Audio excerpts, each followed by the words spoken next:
Au-delà de toutes ces informations, on peut avoir encore d'autres données toujours plus intéressantes et beaucoup plus fines, puisque là ce sont les données les plus larges. Et pour aller un peu plus loin, on a deux possibilités. Alors là je suis retourné sur le tableau de bord. En dessous de la courbe, vous avez vu donc d'autres chiffres, par exemple ici 9759 visites. Et vous voyez que le visite est en bleu, et c'est même un lien en fait. Et si je clique sur le mot visite, je vais accéder à toutes les informations relatives aux visites, comme son nom l'indique. Alors, on reprend toujours notre courbe sur les 30 derniers jours. Cette courbe est toujours modulable de la même manière. Et puis, on va avoir un rapport, effectivement, un ratio qui est de 314 visites par jour. Et avec ici un petit diagramme qui indique jour après jour le nombre de visites qu'on a pu avoir, ce qui permet d'identifier d'une autre manière les tendances de navigation, enfin les tendances de visites générées. Donc on peut effectivement à chaque fois cliquer sur toutes les informations contenues dans Google Analytics, mais on peut aussi se rendre sur le menu de gauche et toutes les informations y sont classées.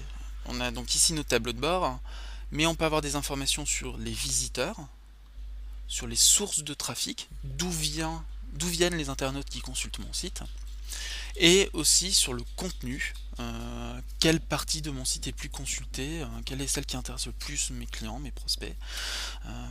On peut définir également des objectifs dans Google Analytics. Combien d'internautes sont parvenus à la finalité même du site, si on est sur un site e-commerce par exemple, de vendre un produit ou de remplir un formulaire de contact. Et puis ici on a une section qui s'appelle e-commerce, puisque Google Analytics s'applique à tous les sites, aussi bien des sites vitrines que des sites e-commerce. Pour les sites e-commerce, il faut un paramétrage complémentaire. Alors si on rentre un peu plus dans le détail, on va rentrer dans la section visiteurs. Et donc si je clique sur visiteurs, l'interface centrale change et se montre beaucoup plus complète. Alors on retrouve à nouveau notre grande courbe, nos grandes tendances, mais les informations contenues en dessous sont beaucoup plus importantes. Tout à l'heure on n'avait que les visites, ici on a toujours donc nos visites, mais on affine systématiquement. On va avoir des notions de visiteur unique absolu. Alors qu'est-ce qu'un visiteur unique?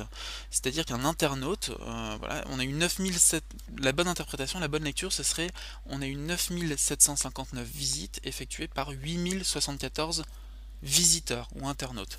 On fait bien une distinction entre un visiteur peut venir plusieurs fois sur le site, il va être comptabilisé plusieurs fois, donc c'est le cas dans le nombre de visites. Dans le cas d'une visite unique, c'est-à-dire que notre visiteur est comptabilisé une seule fois sur la période donnée, donc sur les 30 derniers jours. On va avoir des informations sur les pages vues, le nombre de pages au total qui ont été consultées, ce qui permet d'établir un ratio, le nombre moyen de pages vues.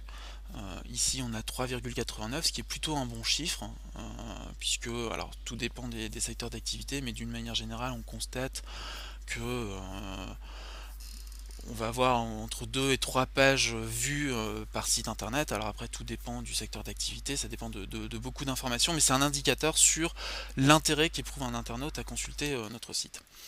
Dans la même lignée, on va voir le temps passé sur le site. Un indicateur qualitatif qui s'appelle le taux de rebond. Alors pour vous le décrire le plus simplement possible, le taux de rebond est un indicateur, donc comme je disais qualitatif, dans la mesure où il va mesurer la part des internautes qui sont arrivés sur une page de votre site, mais qui sont repartis aussitôt, aussi vite, en n'ayant mené aucune action. C'est-à-dire qu'en gros, ils ont rebondi sur la page, ils sont arrivés, ils sont repartis sans faire quoi que ce soit, et ça veut dire que plus le taux de rebond est élevé, plus il se rapproche de 100%, plus la qualité du site laisse à désirer. Donc à titre indicatif, un taux de rebond moyen d'un site web, tout secteur confondu, ça tourne autour de 50%. Donc ici on a un taux de rebond de 38%, donc c'est plutôt positif. Après c'est toujours un indicateur qu'il faut relativiser, qu'il faut utiliser en comparaison. Par exemple si on est dans le cadre de la refonte d'un site internet, on avait un taux de rebond, admettons, de 40%. Le site a été refait, remanié. On va regarder le taux de rebond, et s'il est au-dessus de 40%, ça veut dire que la qualité est à revoir. Si on est en dessous des 40%, ça veut dire qu'on a fait un bond dans la qualité du site. Et puis, on peut rentrer dans le détail. Ici, on va avoir un profil technique même qui va apparaître selon le navigateur utilisé par les internautes. Donc on voit les différents navigateurs, Internet Explorer, combien d'internautes ont utilisé Firefox, Chrome, Safari. Voilà. Ici je clique sur Internet Explorer, je vais avoir encore un niveau de détail supplémentaire parce que je vais avoir même les versions d'Internet Explorer utilisées. En l'occurrence ici la version 8, 9, la version 7. Voilà, on voit que la version 8 est la plus utilisée avec 60% des visites, alors que la version 6, elle, trop ancienne et de moins en moins utilisée, forcément ça représente aujourd'hui 6% des visites. Donc tout ça pour vous dire à quel point on peut aller très très loin dans le détail, et Google Analytics peut répondre à beaucoup de questions, aussi bien comportementales que sur le profil technique de vos visiteurs. Si je retourne sur mon menu latéral, donc j'avais la vue d'ensemble, je peux avoir une synthèse géographique. Voilà.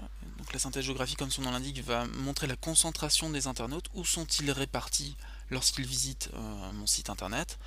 On a un code couleur, plus le vert est foncé, plus la concentration est forte, et bon, ici on est sur un marché qui est avant tout français, donc c'est sans grande surprise que la France est le pays qui consulte le plus notre site web.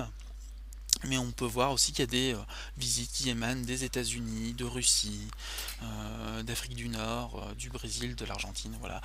Donc selon les marchés sur lesquels on est présent, les informations peuvent être très intéressantes, et toujours dans le même fonctionnement de Google Analytics, on a toujours notre affichage principal en tête de page, mais si on descend, on va avoir les informations relatives aux différents pays avec un niveau de détail supplémentaire. On rentre, on voit qu'on a la France, des visiteurs qui viennent de Belgique, du Canada, de Suisse, d'Algérie, et si je clique sur un pays, je vais avoir encore un niveau de détail supplémentaire, puisque je vais avoir la carte de France qui apparaît et des points selon les villes dans lesquelles on se situe. Et on va montrer donc les concentrations de visiteurs. Alors on voit qu'il y en a beaucoup ici en région parisienne ou dans l'agglomération lilloise, et un petit peu moins en Bretagne. Ça donne des tendances selon les marchés sur lesquels on est présent. Donc des informations toujours intéressantes. Après, dans le menu latéral, on peut avoir d'autres informations, notamment sur la fidélité des internautes. On peut identifier la part de ceux qui sont déjà connus et qui ont déjà visité le site, par rapport à tous ceux qui sont, voilà, qui sont tout nouveaux, et qui découvrent le site là pour la première fois. Et c'est toujours des chiffres à relativiser et à voir dans le contexte de la période analysée, donc ici du 15 août au 14 septembre. Et puis on peut avoir encore toujours plus d'informations, toujours plus techniques.